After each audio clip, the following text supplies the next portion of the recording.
Film ini diawali dengan seorang wanita montok Bahenol bernama Yunye. Tidak lama suaminya bernama Senggu memberikan sebuah kode bahwa malam ini celengannya belum diisi. Yunye yang paham akan hal itu langsung saja minum sebuah vitamin agar tokcer dan gacor saat di lapangan. Dan mereka pun langsung saja melakukan ritual adu gacor. Paginya Yunye sedang masak untuk sarapan suaminya yang akan kerja. Tapi edannya saat sedang sarapan, Yunye menggoda suaminya. Berhubung mereka ini pengantin baru yang sedang dalam masa pertumbuhan, ujung-ujungnya mereka langsung saja melakukan ritual penggoyangan meja makan. Anjrit, sungguh sarapan yang sangat menggoyangkan. Setelah itu Senggu lalu berangkat kerja. Dan sudah ditunggu oleh temannya, kita sebut saja Udin biar simple cuy. Senggu ini bekerja sebagai seorang fotografer. Dan si Udin seorang dokter. Tapi hobinya suka ngintip Senggu dan Yunye yang sedang gacor setiap malam. Lalu istrinya si Udin yang bernama Kokom terlihat sedang membuang sampah. Tapi kampretnya, sampahnya itu malah dibuang ke tempat sampah milik Yunye. Padahal, tadinya tempat sampah Yunye cuman segini cuy.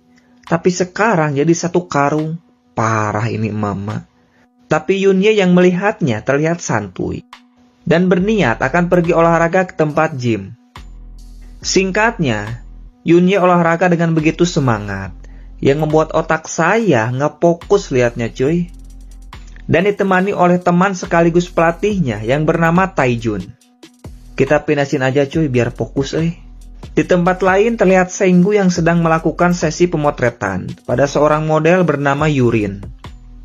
Setelah selesai mereka lalu minum jamu temulawak bersama. Di sini Yurin curhat kalau dirinya akan diusir dari rumah kontrakan karena tidak bisa membayarnya dan bingung harus tinggal di mana. Si Yurin yang sudah mabok parah diantar pulang oleh Senggu. Besok paginya, Senggu dan Yunye sedang asik melakukan ritual senam pagi. Tapi apesnya, saat Senggu akan berangkat kerja, di dalam mobil si Udin malah muntah, yang membuat Senggu tidak konsentrasi. Dan akhirnya menabrak mobil yang ada di depannya. Senggu langsung meminta maaf dan akan mengganti rugi untuk memperbaikinya. Dan hal itu membuat Yunye marah pada Senggu. Karena menggunakan tabungan miliknya untuk memperbaiki mobil yang rusak. Padahal uang itu untuk membayar hutang pada Bank Emok, belum lagi token listrik, dan juga kuota tri yang sudah habis, karena ingin menonton konten channel lembur film yang terbaru. Dan kata Yunye, untuk yang belum subrek harus subrek dulu, biar selalu ketemu sama dia. Itu kata Yunye cuy, bukan kata saya. Singkat waktu, saat di tempat kerja, Senggu terus memikirkan perkataan Yurin yang akan diusir dari kontrakannya. Senggu yang kasihan lalu menelepon Yunye dan meminta izin agar Yurin diizinkan tinggal di rumah mereka. Tapi Yunye jelas menolaknya. Di tempat lain, Yunye melihat Taijun membawa tas dan juga barang-barangnya. Ternyata dia diusir dari rumah oleh pacarnya, dan sekarang bingung harus tinggal di mana. Yunye yang kasihan lalu mengajak Taijun untuk tinggal di rumahnya saja. Tapi kampretnya, si Yunye ini tidak bilang dulu pada Senggu kalau Taijun akan tinggal di rumahnya. Kata saya juga apa cuy, gak di mana-mana wanita emang selalu benar. Singkatnya, Taijun sudah berada di rumah Yunye dengan membawa barang-barangnya.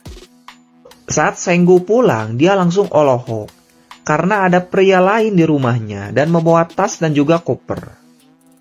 Yunye lalu bilang kalau dia ini adalah temannya dan sekarang akan tinggal di sini sampai menemukan rumah yang baru.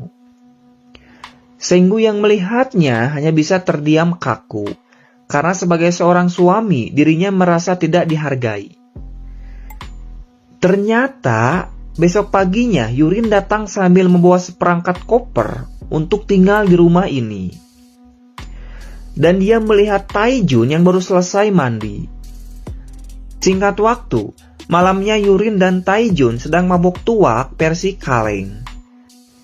Si Yunye yang baru pulang langsung marah karena ada seorang wanita di rumahnya.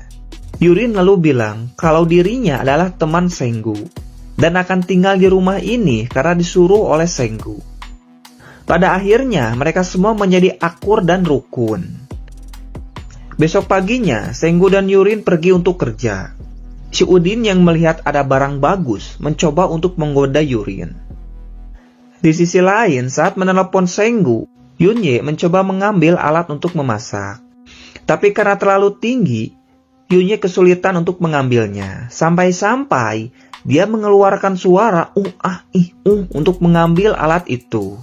Dan akhirnya Taijun mengangkat Yunye agar bisa mengambilnya. Si Yunye lalu menutup telepon dari Senggu. Tapi ternyata Senggu mendengar suara itu merasa curiga dan membuatnya tidak tenang. Sampai-sampai dia membayangkan kalau Yunye sedang bermain kuda lumping dengan si Taijun. Untuk memastikannya, Senggu langsung pulang dan mencari Yunye ke setiap ruangan, tapi tidak ada. Dan pada saat bertemu dengan Yunye, langsung saja melakukan ritual gaya anak tangga. Malamnya saat tidur, Yunye terbangun dan melihat Senggu sudah tidak ada. Ternyata Senggu sedang asik mabok bareng bersama Yurin. Tiba-tiba Yunye datang yang membuat mereka langsung kaget. Di sini Yunye marah, tapi si Yurin yang mendengarnya malah terlihat santuy kalem. Yunye lalu menyuruh Senggu untuk tidur. Besok paginya Yunye berniat akan pergi bertemu dengan temannya. Sebelum pergi, dia masuk ke kamar Yurin yang masih tidur. Dan hal itu membuat Yunye merasa tidak tenang, karena meninggalkan Senggu dan Yurin di rumah ini berdua.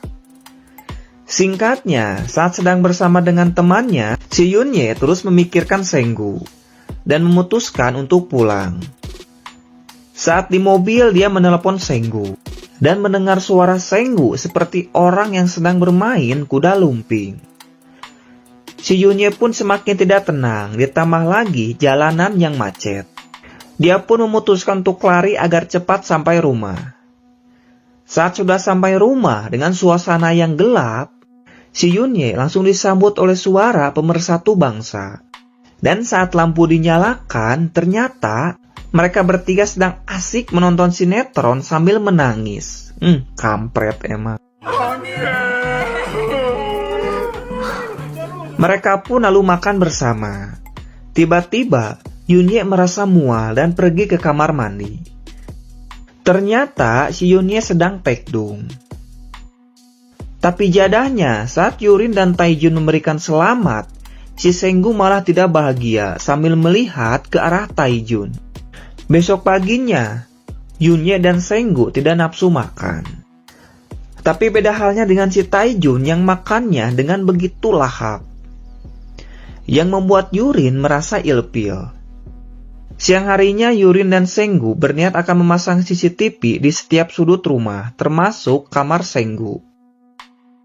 Singkat waktu malam harinya, Yurin mencoba menanyakan langsung pada Taijun, apakah Taijun pernah bermain kuda lumping bersama Yunye. Di dalam rumah, ternyata si Yunye tahu kalau di kamarnya terdapat CCTV. Hal itu membuat Yunye marah sekaligus menangis, karena Senggu tidak percaya padanya dan menuduh Yunye telah berselingkuh dengan Taijun. Tidak lama Yurin dan Taijun datang. Di sini Taijun langsung menjelaskan semuanya, bahwa dia tidak pernah bermain kuda lumping dengan Yunye. Justru dia sangat berterima kasih pada Yunye, karena telah diizinkan tinggal di rumah ini. Akhirnya mereka semua menjadi akur dan besok malamnya langsung merayakan atas kehamilan Yunye. Setelah selesai, saat Senggu mengambil minum, dia mendengar suara pemersatu bangsa. Dan ternyata itu suara Yurin dan Taijun yang sedang melakukan senam malam hari. Film pun ditutup dengan si Udin yang sedang mengintip kegiatan mereka berempat. Dan film pun tamat cuy. Ending yang sangat mengintipkan. Pelajaran yang dapat diambil dari film, jangan pernah menuduh orang lain tanpa adanya bukti.